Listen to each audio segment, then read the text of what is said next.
like to pass the power to Azal AL-Salafi to take on. Thank you. Thank you, Aishka. Dr. Priscilla, I just want to say that we are honored to carry on the torch of feminist work, and to expand the conversation on the MENA region that has been neglected for so long. We tremendously learn from the feminist experience, the African feminist experience, and we appreciate your guidance as we seek collective justice.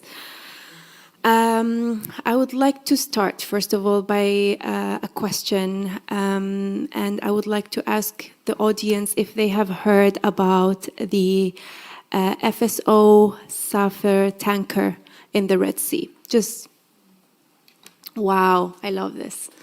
Amazing. My second question is, have you heard about this in this session, the SB 58? No. Okay, this is wonderful as well. It's good. So I'd like to introduce myself first. I'm Azal, a lawyer and a researcher specializing in restorative justice and intersectional feminist policies. I am the Protection and Advocacy Officer at the Peace Track Initiative that focuses on localizing and feminizing the peace processes through promoting inclusion and enhancing feminist knowledge leadership in the MENA region, and with a focus on Yemen. When we look over the past years, it is crucial that we put on the intersectional lens to understand the context. And this has been neglected throughout the discussion of the SB 58, unfortunately.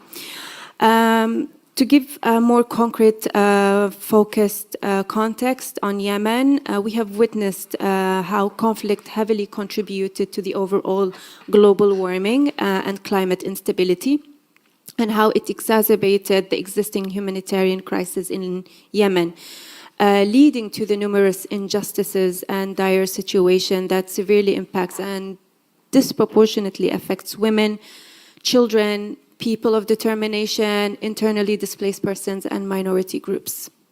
And I would like to also thank Ms. Fatima for giving us a bird's eye view on the situation on the MENA. And in Yemen, we heavily relate to that, and it reflects us. It reflects also our conflict context.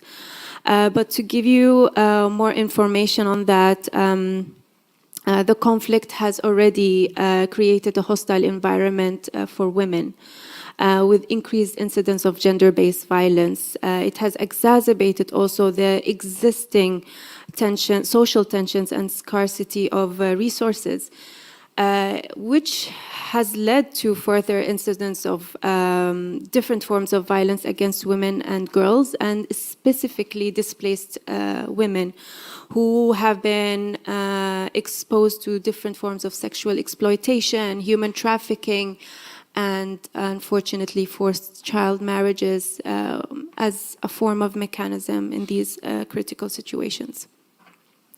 Having a closer look on the militarization and the proliferation of arms in Yemen, we see how significant the impact is on our infrastructure, such as the power plants, factories, transportation networks, and sanitation facilities.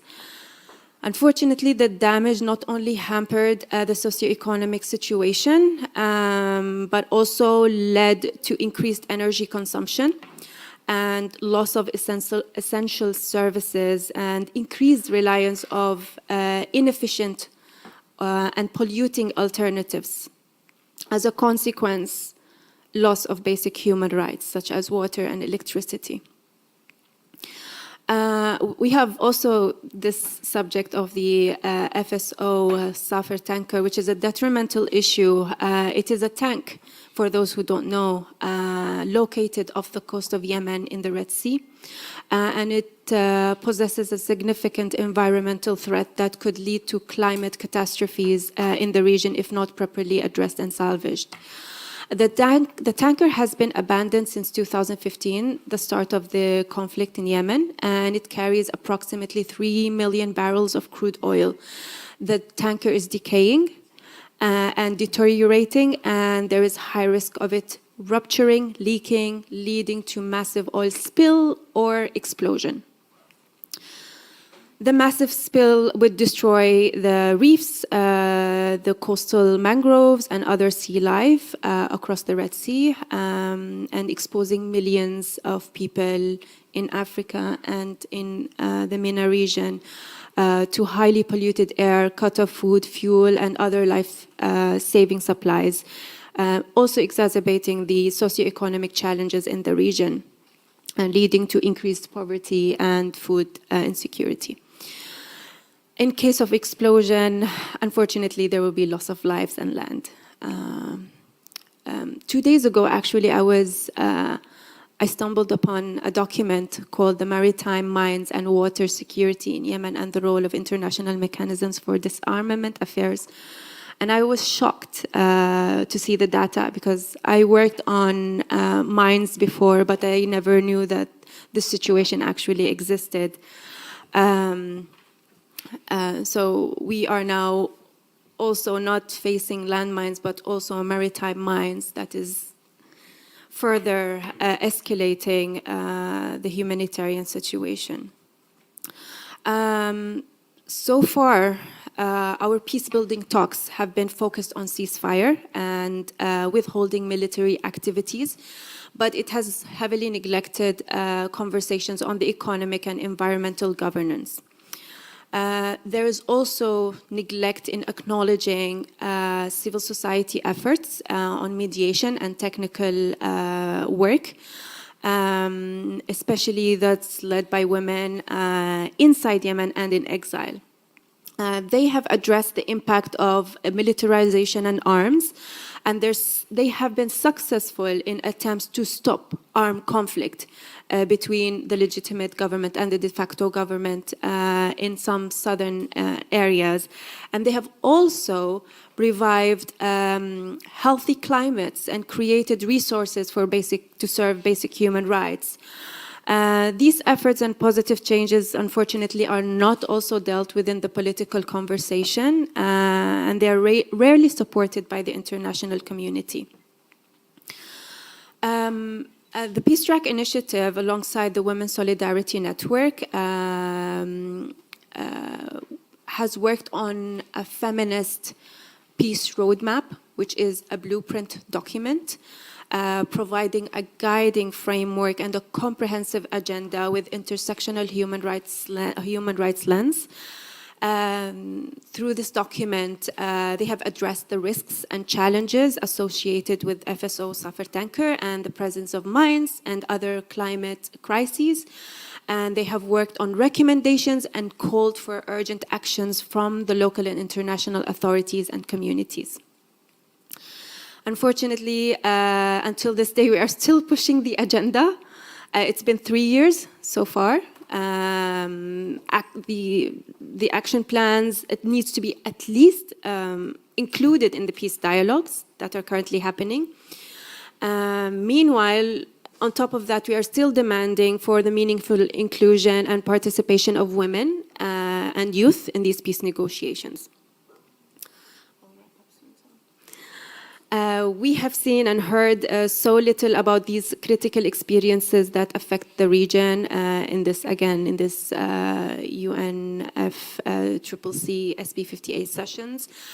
And unless these scenarios and these discussions happened behind closed doors, then we demand that these closed doors open, let civil society in, let women, youth, experts to be part in the decision making.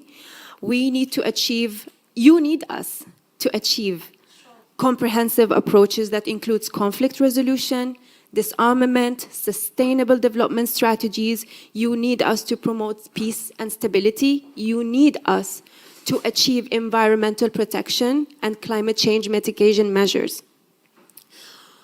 From our fora and from our international community, we need your solidarity. We need the amplification of MENA voices and Yemeni voices without distorting or whitewashing the narrative and lived experiences.